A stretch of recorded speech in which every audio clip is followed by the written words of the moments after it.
Olá, vamos ao nosso evangelho de hoje, 16 de maio, sábado. Vamos fazer uma prece, vamos fechar os olhos e elevando o nosso pensamento ao Pai, vamos agradecer pela vida, por esta existência, por este dia, por este momento. Agradecer ao nosso Mestre Jesus por tanto ensinamento todos os dias, por ser o nosso modelo nesta caminhada. E a espiritualidade amiga, o nosso anjo guardião, os espíritos protetores, que tanto nos auxiliam. Pedimos que fiquem conosco neste dia que se inicia e para todos sempre, e que assim seja. Muito bem, vamos ao nosso Evangelho segundo o Espiritismo. Vamos ver um estudo, uma reflexão para hoje. Vamos ver o que nos vem. Vamos lá. Bem-aventurados, capítulo 10. Vamos ver. Peguei um lápis, caiu aqui no chão. Nessa natureza tão linda que estou aqui hoje, aqui atrás, nos acompanhando no nosso Evangelho. Então, é o nosso capítulo 10, Bem-aventurados os que são misericordiosos. E é o inicinho das instruções dos Espíritos, que tem um tema tão importante, que vai falar de o perdão das ofensas. E é do Espírito Simeão, em Bordeaux, 1862. Então vamos lá. Item 14 do capítulo 10. E diz assim: desculpa. Quantas vezes perdoarei o meu irmão? Perguntou Pedro a Jesus. Você deve perdoá-lo não 7 vezes, mas sim 70 vezes 7. Esse é um dos ensinamentos de Jesus que mais deve marcar a inteligência de vocês e falar bem alto nos seus corações. Comparem essas palavras de misericórdia com as preces tão simples, com a prece tão simples, tão resumida e tão grande em suas aspirações, a oração do Pai Nosso, que Jesus ensinou aos seus discípulos. Encontrarão sempre o mesmo pensamento. Jesus, o justo por excelência, responde a Pedro: você perdoará, mas sem limites. Perdoará, ainda que a ofensa lhe seja feita muitas vezes. Ensinará a seus irmãos o esquecimento de si mesmo, que os torna invulneráveis às agressões, aos maus tratos e às injúrias. Será doce e humilde de coração, nunca medindo a sua mansidão nem a sua brandura. Isso é difícil para nós, né? Até vou sublinhar aqui. Serão os que os torna, desculpa que eu estou nunca medindo a sua mansidão nem a sua brandura. Ponto. Fará aos outros o que deseja que o Pai Celestial faça por você. Ele não tem perdoado sempre? Deus não nos perdoa sempre, sempre? Por acaso, conta as inúmeras vezes que o seu perdão de Deus, né, veio apagar as nossas faltas? Prestem atenção na resposta de Jesus e, como Pedro, procurem aplicá-la a vocês mesmos. Sejam generosos no amor, isto é, perdoem, usem de misericórdia, sejam caridosos, deem e o Senhor lhes restituirá. Perdoem e o Senhor vai perdoá-los. Abaixem-se e o Senhor os reerguerá. Humilhem-se e o Senhor fará com que sentem à sua direita. Muito bem. O perdão, não é mesmo? Nós que somos cristãos, especialmente, vamos parar por aqui. O item ainda continua, então quem quiser fazer a leitura completa, fica o convite, né, para fazer a leitura completa deste item 14. Mas para nós cristãos, esse tema é sempre tão presente, o perdão, o amor, a caridade, mas o perdão é daqueles temas que nós sabemos, escutamos, tentamos, mas é que é muito difícil para nós realmente. Por quê? Porque nós não conseguimos ainda de todo nos desvencilharmos do nosso orgulho, da nossa vaidade. Até isso nós dizemos é o nosso orgulho, né? Nossa, é tudo nosso, a gente quer tudo para nós. Nós somos muito pessoalistas ainda. Então nos magoamos. Sim, nós temos sentimentos, né? Emoções que nós deixamos que falem mais alto do que os ensinamentos de Jesus. E aqui eles falam, esse espírito Simeão vem nos ajudar, né? Neste capítulo, bem-aventurados os que são misericordiosos, Simeão vem nos auxiliar a refletir sobre o aprendizado do perdão. Porque sim, nós não sabemos ainda perdoar como ele vem nos dizendo aqui. Olha que Jesus falou para Pedro. O Pedro não tem nem vezes que tenha que perdoar. É infinitamente, né? E como isso vai acontecer? Então a gente vai ter... Aí nós pensamos, né? Nós, pequeninos ainda, eu vou ter que ficar sempre desculpando aquele irmão que não quer aprender, que não melhora, e eu tenho que ficar desculpando. É isso? Vamos começar por aí. Quantas vezes? Não tem vezes. Se ele não quer mudar, mas a gente tem que perdoar. Mas o que é esse perdão que ele fala aqui, ó?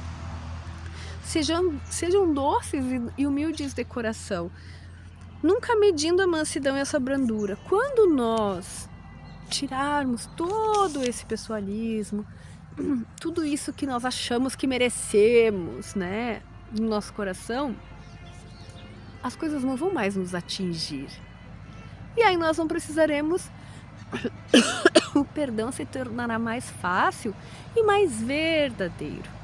Então, claro, aconteceu algo relacionado a um desgaste entre dois espíritos, duas almas, né? Vamos falar encarnados, estamos reencarnados, duas almas. Aconteceu um desgaste entre duas almas, tem que haver aquele perdão imediato, acerto se há vontade, né, daqueles irmãos. Vamos fazer aquele reajuste ali, né? Nem que seja superficial. Mas o segundo momento é procurar ver em nós, né? Do que eu consigo me livrar de vaidade, de orgulho, que na hora que me fizerem algo, ou me disserem algo, aquilo, mas isso, sabe que aquilo já nem me atinge mais? Eu vou precisar perdoar se não me atinge? Aí eu vou ter compaixão, eu vou ter entendimento, eu vou sentir, né? Até vontade de ajudar, mas meu irmão, mas olha o que tu tá falando, né? Em vez de sentir raiva, eu disse, mas olha o que tu tá fazendo contra ti mesmo, não é nem contra mim. Então, assim, vamos começar a pensar, perdão tem dois vieses, né? Tem esse sim, que é do reajuste pessoal, vou lá me acertar com meu irmão, como Jesus ensinou, mas especialmente o do autoconhecimento. E sempre relembrando que quando a gente não consegue perdoar é porque a gente não está confiando plenamente em Deus, porque se a gente está achando que tem injustiça, a gente não está acreditando que Deus é justo e bom, que é o atributo, um dos atributos do Deus, nosso Pai perfeito, né? Então, se achamos que está errado, é porque não acreditamos em Deus. Bom, muito bem, vamos então encerrar. Claro que a gente poderia ainda comentar, né? Falamos um pouquinho, fica com a sensação que tem que falar mais. Mas acho que para hoje já conseguimos assim refletir, né, bastante. Sempre que aquilo me magoar, mas por que me magoou? Por que eu me ofendo? É porque eu sou vaidosa. Isso está em mim, não está na situação, né? E quando nós conseguirmos aprender, eu acho que a gente vai ser tão livre, vai ter tanta paz de espírito. Na verdade, nós travamos essas batalhas contra nós mesmos, né? Vamos ao nosso livro dos Espíritos? Vamos lá. Ainda na questão 59, da primeira parte do livro dos Espíritos, nós já falamos aqui. Neste item 59, estamos trazendo considerações sobre a concordância do texto bíblico com a ciência. Especificamente sobre a criação, a gênese do texto bíblico. Então nós já falamos sobre a criação, sobre as modificações das crenças, sobre ciência, sobre o grande dilúvio, sobre as diversas raças que existem no planeta. E hoje temos a conclusão do item 59, da questão 59, como quiserem chamar. Vamos ler o que diz aqui. Conclusão. Tudo se explica se admitirmos que a existência do homem é anterior à época que lhe é vulgarmente assinalada, que diversas são as origens das raças, que Adão, que viveu há 6.000 anos, tenha povoado uma região ainda desabitada, que o dilúvio de Noé foi apenas uma catástrofe parcial e que foi confundida com um cataclisma geológico. Por fim, devemos ainda levar em consideração a linguagem alegórica, própria do estilo oriental, e que é encontrado nos livros sagrados de todos os povos. Por isso é prudente não contestar com tanta leviandade as doutrinas que podem, cedo ou tarde, como tantas outras, desmentir aquelas que as combatem. As ideias religiosas, longe de perderem alguma coisa, se engrandecem quando caminham ao lado da ciência. Este é o único meio que as ideias religiosas possuem de não mostrarem um lado vulnerável para aqueles que não acreditam em nada. Tem mais uma frasezinha, vamos ver. Ah, tá, não, e aí terminou, porque aí vai explicar o que é fóssil, o que é teologia, o que é antropologia, que nós já lemos. Então terminou aqui.